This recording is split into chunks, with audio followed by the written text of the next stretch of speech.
Allora, la scorsa settimana non era presente perché era a Roma, dove è stato eletto vice segretario nazionale dell'UGL Polizia di Stato e noi ne siamo, l'ho anche detto, felici. Raffaele Padrone è qui con noi, lo ringraziamo, complimenti per la nomina.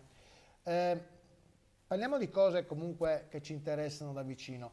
Ieri abbiamo dato la notizia di un sindacato di polizia, il SAP, che si lamentava perché molti agenti vengono spediti, tra virgolette, meglio, vengono comandati a Milano in occasione dell'Expo.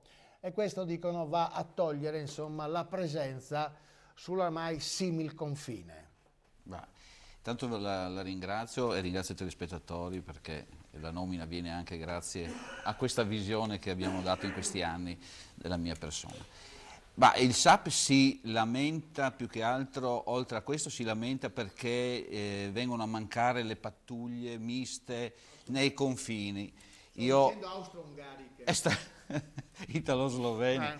Ma il problema, anche un'altra sigla sindacale mi pare che abbia detto che a Udine comunque di questo è ancora una cosa regolare, quindi le pattuglie vengono svolte regolarmente, però questo ahimè non è una cosa che mi interessa. Io invece ho criticato questa cosa dicendo, anzi accentuando il problema che se leviamo persone, e non abbiamo detto solo questo, lo dicevamo in tempi non sospetti, se leviamo persone per mandare, noi ad esempio a Pordenone stiamo mandando persone ogni mese minimo dal 2010-2009 mandiamo continuamente persone aggregate nei centri di accoglienza al sud.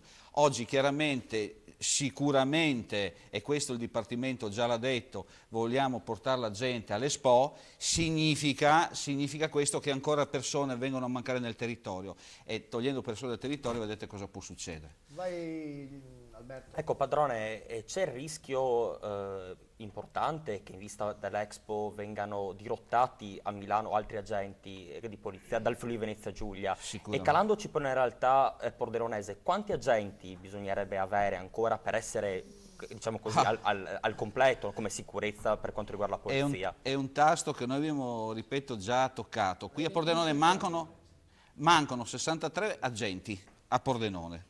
E sicuramente le persone verranno mandate, inviate, aggregate all'Expo e non solo per i servizi istituzionali dell'Expo ma anche per le scorte e per tante altre cose, con l'avversione del Ministero, direttore lo dico perché il direttore del Dipartimento hanno deciso ormai queste chiusure, le hanno rallentate per la crisi, questo momento particolarmente terroristico, ma saranno chiuse, quindi ci tolgono anche gli uffici periferici e in più ci spediscono altrove a lavorare. Grazie a voi, al grazie vice segretario nazionale dell'UGL Polizia di Stato.